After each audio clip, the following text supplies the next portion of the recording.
En las últimas encuestas publicadas, la gran preocupación de los españoles es el paro, que afecta a millones de familias. Y a esta situación de angustia, desesperanza e incertidumbre se une la desilusión ante el sistema y las instituciones democráticas que parecen no responder a las necesidades de la población. Y se pone en cuestión nuestro sistema político. ¿Cuál es la alternativa?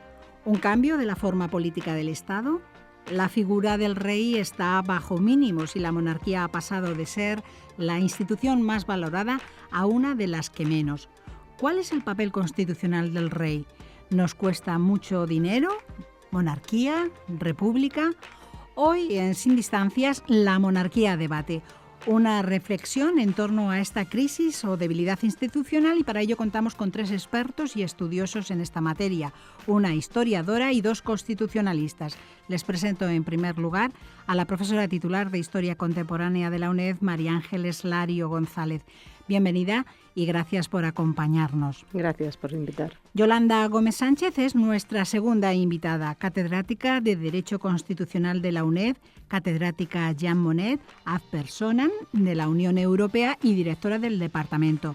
Muchas gracias y también bienvenida. Gracias por la invitación.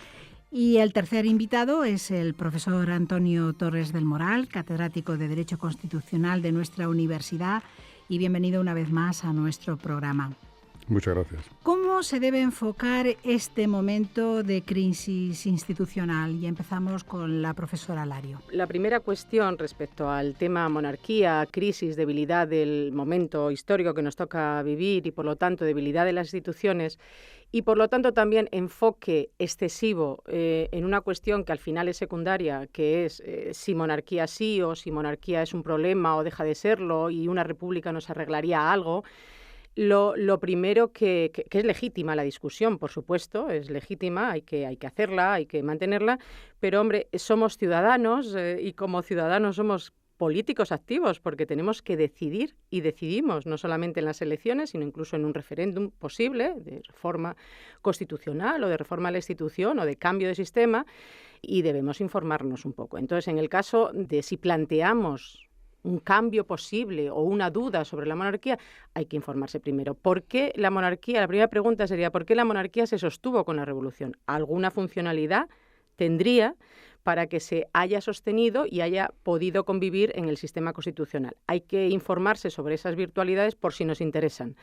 Y segunda cuestión, si se cambiara de monarquía a república, también hay que informarse qué república, porque evidentemente Alemania es una república parlamentaria, es decir, imitando al sistema monárquico, porque el parlamentarismo es un modelo adaptado para la monarquía. ¿Y quién conoce al presidente alemán? ¿Qué hace el presidente alemán? Que aquí la crítica es que la monarquía no hace nada, los reyes no hacen nada, los príncipes no hacen nada. ¿Qué hace el presidente alemán? También da el discurso de Navidad. Ahí es cuando la población lo oye, el discurso de Navidad por televisión. ¿Y qué pasa con el coste de la presidencia alemana también, cuando se habla de lo que se gasta? Al final aquí un rey es un rey muerto o un rey puesto, así que no tienes que pagar a exreyes usualmente, pero en la presidencia hay que pagar, hay que sostener a los expresidentes. Pero sobre todo ello, y para resumir porque no tenemos mucho tiempo, sobre todo ello hay que destacar la funcionalidad de por qué se sostuvo la monarquía y por qué interesaría, en cualquier caso, o por lo menos discutirlo con estos criterios, y es la funcionalidad es la de un poder apolítico en el Estado, que es el poder moderador, apolítico. Eso, que es el sistema parlamentario, requiere la separación de poderes, ejecutivo, que es el gobierno, legislativo y judicial, y un cuarto poder, o una jefatura del Estado, apolítica. Eso, en una república, no sabemos elegir si no es a través de partidos políticos. O sea que, a partir de ahí, no sabemos cómo elegir un poder apolítico. Y si no es un poder apolítico, ¿para qué queremos otro poder, una bicefalia en el Ejecutivo y en la jefatura del Estado? En ese caso tendríamos que mirar a América, al sistema presidencialista, que el jefe del Estado y del Gobierno es uno. Con eso dejo. Yo Profesora Gómez, coincido básicamente sí, con lo que se ha dicho hasta ahora. Realmente es que España además no tiene tradición, ni España ni Europa tiene tradición de repúblicas presidencialistas al tipo americano, al tipo de Estados Unidos. Yo creo que eso es inviable en España. Por lo tanto, pensar en esto sería pensar efectivamente, como ya se ha dicho, en una república parlamentaria que desde luego, bajo mi punto de vista, tampoco tiene el menor sentido, porque cuando estamos mirando en el sistema parlamentario, estamos mirando que haya dentro del Ejecutivo un órgano con el poder político efectivo, el Gobierno, para ser más significativos y claros, y después otra parte, digamos, que sería de representación y símbolo. Y esa representación y símbolo, quien mejor lo cumple efectivamente es una monarquía. Yo, desde luego, si se pasara o se discutiera acerca de la posibilidad de una república parlamentaria en España, yo, sinceramente, no estaría de acuerdo. Sería más bien proclive a que no hubiera jefatura del Estado, al estilo del sistema suizo, en el que no hay propiamente un jefe del Estado. Yo creo que, por lo que digo, me parece que aquí en España los términos en los que se está, me parece que muy interesadamente, planteando a veces esta cuestión de monarquía, república, están muy lejos de analizar debidamente y de conocer debidamente la historia pasada reciente. Si queremos incluso la historia menos reciente y sobre todo las necesidades de un Estado democrático actual. Esto me parece que es absolutamente determinante. Profesor Torres. Aunque sea anecdótico, quiero añadir algo que la demagogia ha hecho que se extienda bastante en la ciudadanía. Es frecuente encontrar la opinión en los medios y las manifestaciones de les tenemos que pagar al rey y a su familia para que no hagan nada, le pagamos entre todos, resulta demasiado caro para que no hagan nada. Bueno, acaba de decirse aquí que también a los presidentes y a los expresidentes de repúblicas parlamentarias hay que sostenerlo. Pero yo quiero decir, frente a esa demagogia fácil, quiero decir que nada comparable con el coste de la monarquía británica, desde luego, punto primero.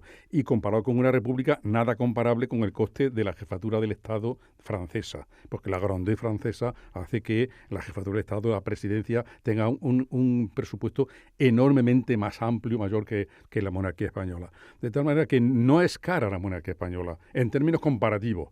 Cosa distinta es que se entienda que si sirve, que si no sirve, pero eso ya mis compañeras ya han estado despejando la idea de que con qué se compara y para hacer qué, ¿no?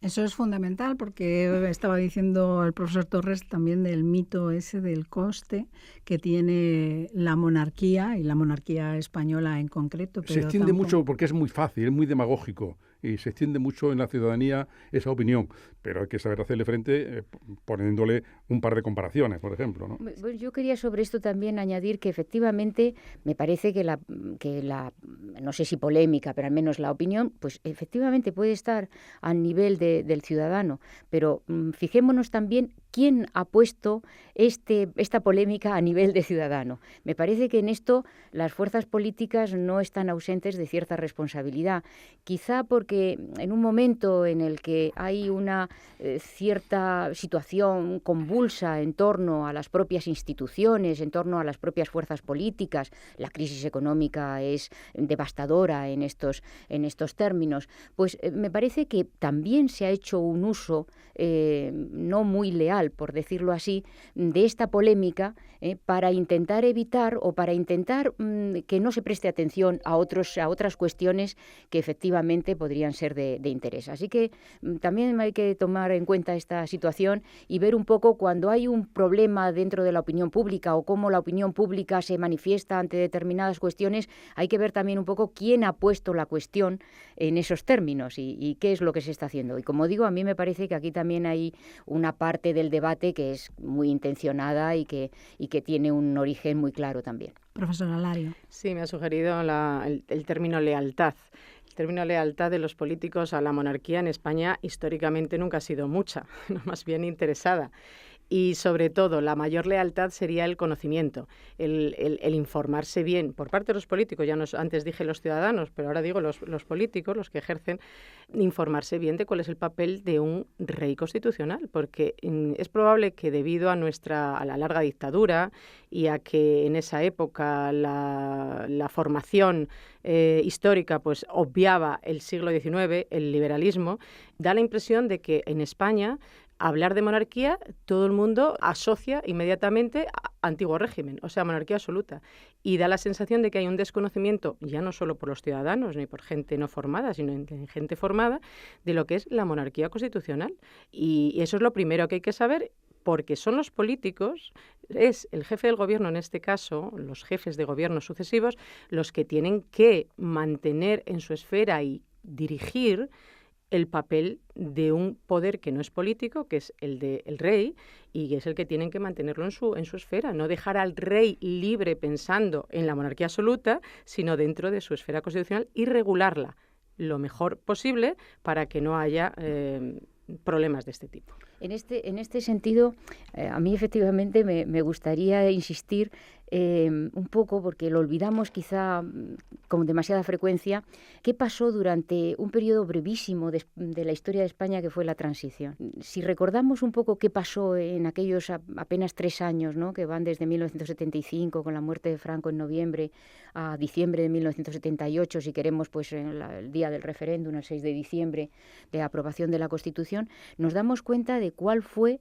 no solo la posición del rey, sino los pasos que se fueron dando, que yo muchas veces me gusta explicarlos a los alumnos de 6 en 6 meses, para ir viendo que el monarca condujo un proceso de cambio político que cada paso que se iba dando iba recortando sus propias funciones, hasta llegar a dar el último paso de apoyar una Constitución que transformaba, como se acaba de decir ahora mismo, la monarquía, de una monarquía que tenía unos poderes casi absolutos, no voy a decir absolutos porque el régimen de Franco, tenía diferencias con lo que podría denominarse una monarquía absoluta, pero eran unos poderes extraordinarios, y el propio monarca fue dando pasos, apoyando un cambio político que cada vez que se iba aprobando un hito jurídico, como puede ser la ley para la reforma política, etcétera, iba recortando sus poderes.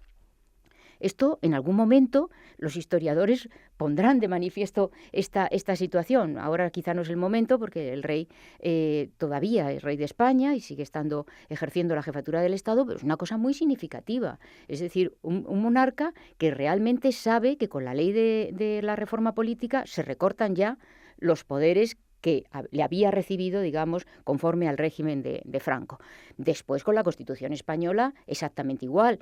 Ya queda configurada una monarquía de corte parlamentario, de corte democrático, en el que el rey es representante, símbolo del Estado, con unas competencias totalmente tasadas y, efectivamente, poder, como hemos dicho, de carácter representativo y simbólico. Y esto es muy importante, esto es realmente muy relevante.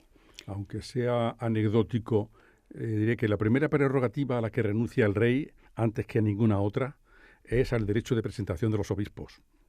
Es decir, aquello de poder presentar una terna al Vaticano de candidatos para que el Vaticano eligiera de entre esos. Era un derecho que han tenido los reyes de España y que tenía Franco. Franco lo utilizó siempre. Y el rey es lo primero que hace es renunciar a eso, ¿no? Y lo segundo, a proponer senadores. Sí, por ejemplo, cierto. Claro, el rey propuso senadores y luego, naturalmente, la Constitución elimina esta posibilidad, como es acorde con el modelo de monarquía parlamentaria que tenemos en la Constitución. Es decir, un monarca que hace esto, yo creo que es un monarca que sabe cuál es el camino que quiere seguir, y ese camino realmente no se ha apartado de ese camino a lo largo de todos estos años. Bueno, evidentemente es que lo otro sería suicida. O sea, a estas alturas, en fin, conocer mínimamente ya la historia de España, pero bueno, el contexto internacional, ya se sabía, digamos, vamos a decirlo así, se sabía que una monarquía contemporánea no funciona si no es una monarquía parlamentaria con todos los requisitos que ello requiere, que son todos estos que acabáis de decir y algunos más. El problema es que lo sepan los políticos. Yo creo que no estás leyendo tu programa. Y hasta los ciudadanos también. Los ciudadanos, por supuesto. Porque muchas veces hay personas o hay grupos que pueden demandar y ante situaciones complicadas y de crisis que se están viviendo, dice, ¿y el rey por qué no hace nada? Exacto. Y otros Como dicen, Chávez. ¿por qué hace mucho el rey? ¿No? Como Chávez, el rey tampoco porque se sabe. tiene que... Entonces, eso yo creo que es nos estás leyendo un importante, programa bastante monárquico. No, habría que equilibrar un poco. No, esto, perdóname, Antonio, esto también es un prejuicio, si me permites, porque es un poco, estamos hablando de algo que creo que estamos opinando, y entonces ya tenemos un poco incluso cierto temor de decir, ay, nos van a tachar de monárquicos o no monárquicos. Yo no tengo temor ninguno, pero creo... No, ya lo sé, faltaría más. No, cuando la ciudadanía se ha movido en algún punto, bueno, el otro día hubo una manifestación que parece que había más que 1000 personas y tal, que me parecen personas, unos benditos, porque pensar que porque se manifiesten 1000 personas y tal, se puede cambiar la monarquía o la república y que la república podría arreglar algo recién advenida a España, me parece que es una ingenuidad de personas benditas, ingenuas.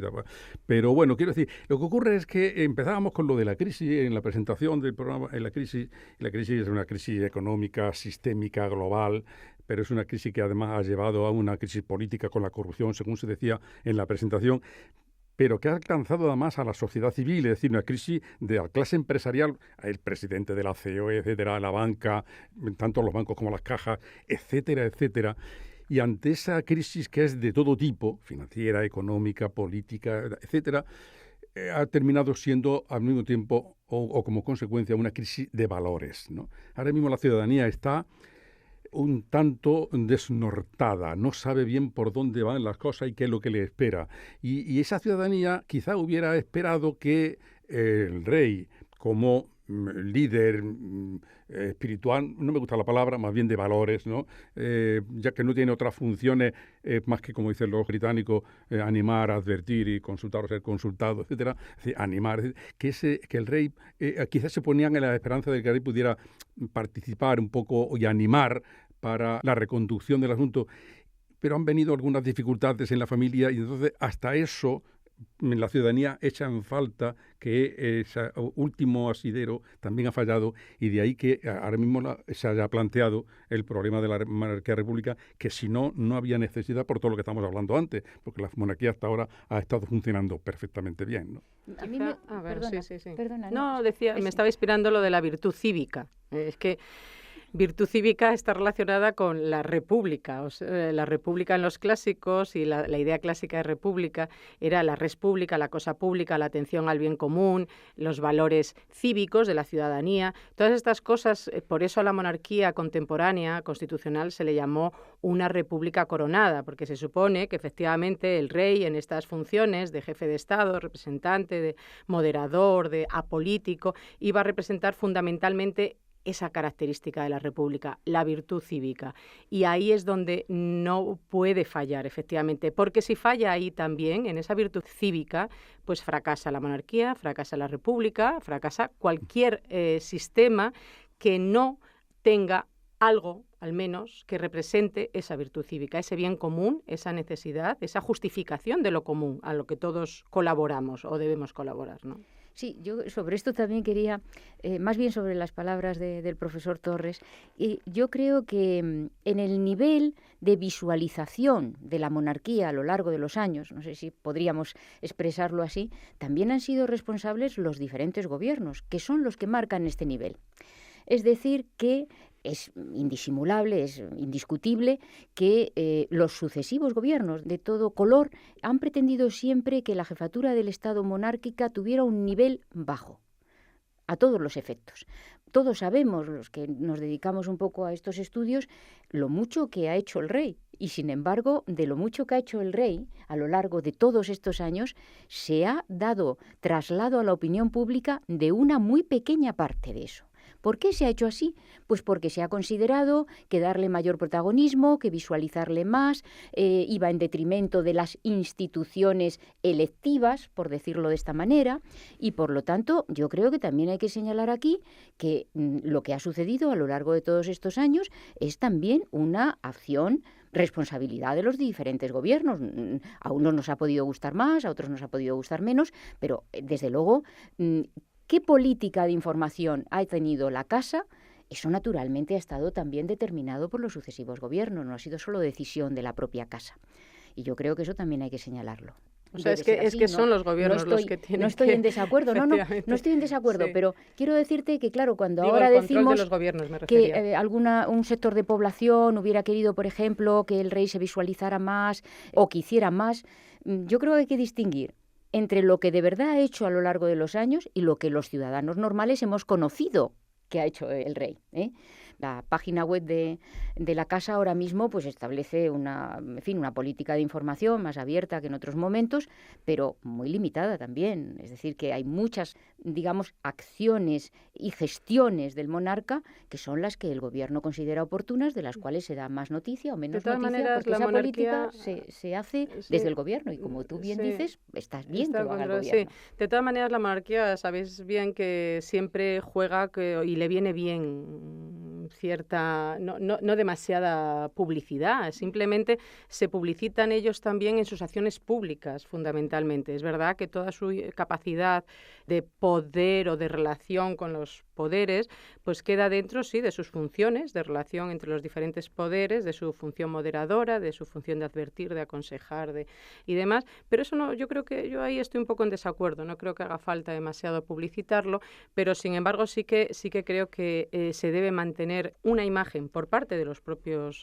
reyes y por parte de los gobiernos, que son los que controlan, porque a ver, cuando se viaja a determinados sitios, que se ha permitido también y no se ha puesto ningún freno a que se viaje a determinados sitios, y es que es verdad que en un sistema de monarquía parlamentaria los gobiernos tienen mucho que decir y sobre todo que regular, que estamos, digamos, dejando al libre albedrío prácticamente el funcionamiento de una institución que, por no ser tan visible en sus acciones, no es menor. No es menor. Quizá no haga falta publicitarlo mucho, pero si se informa hay que informar bien. Eso es sí. decir, que eso es otra cosa.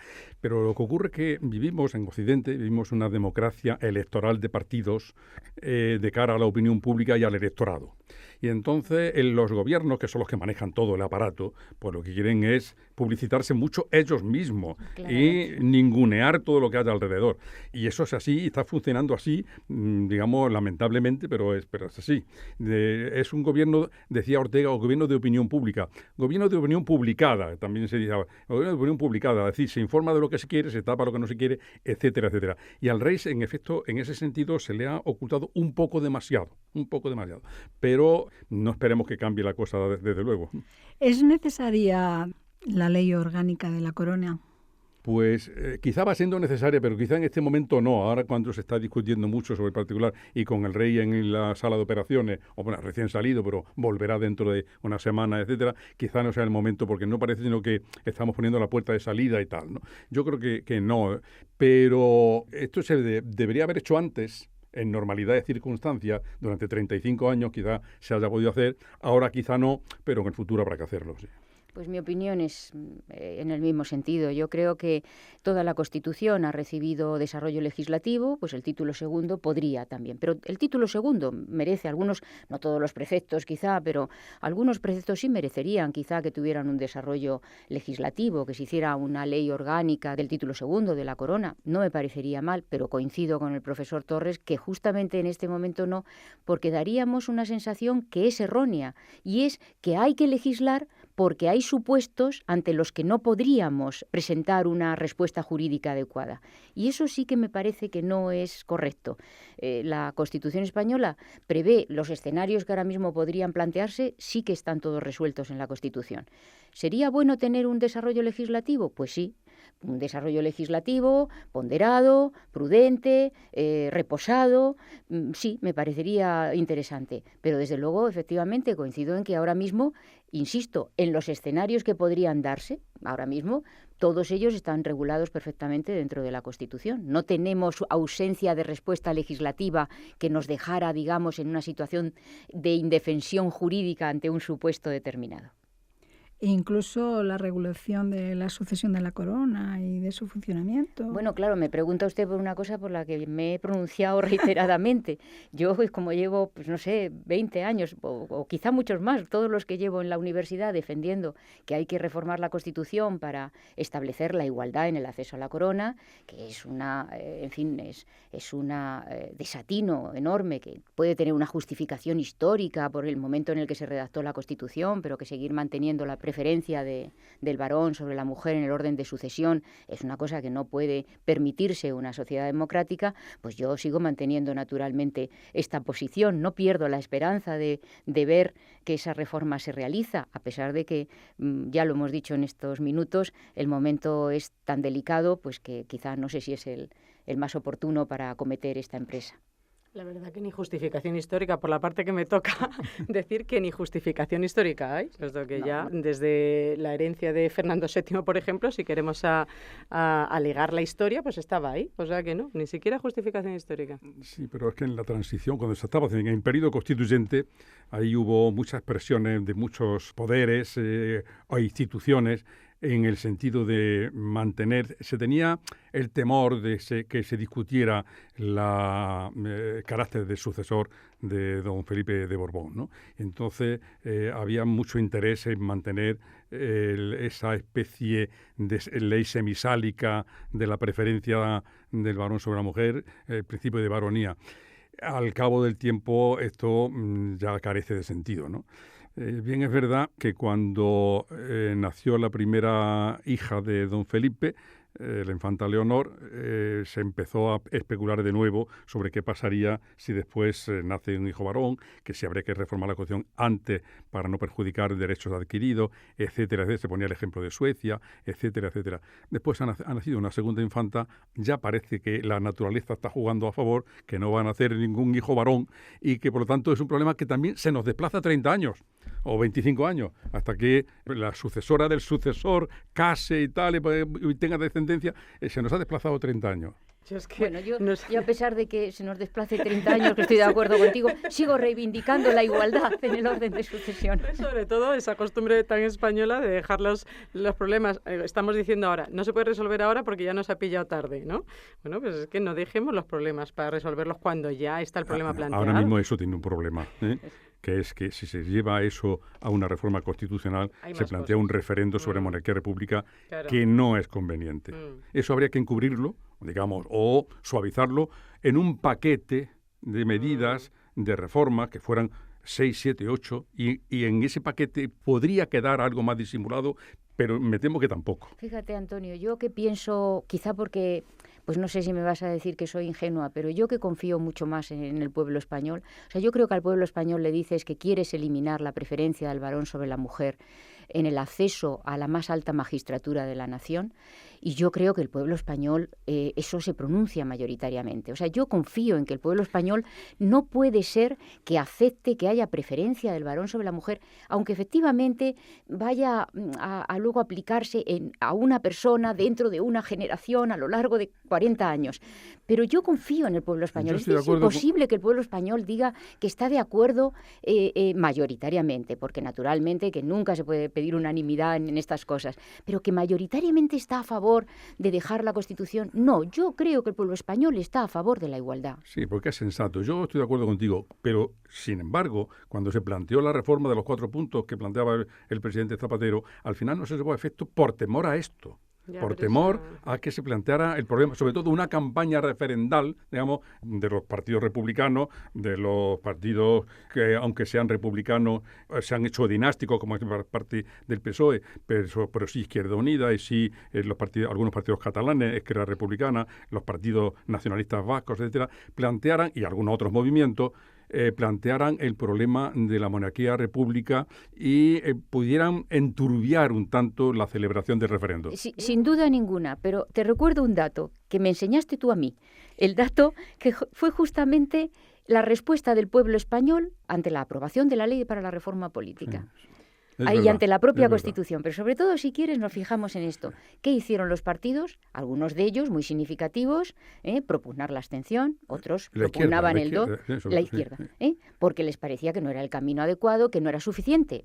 que podía tener políticamente una justificación esa postura. ¿Qué hizo el pueblo español?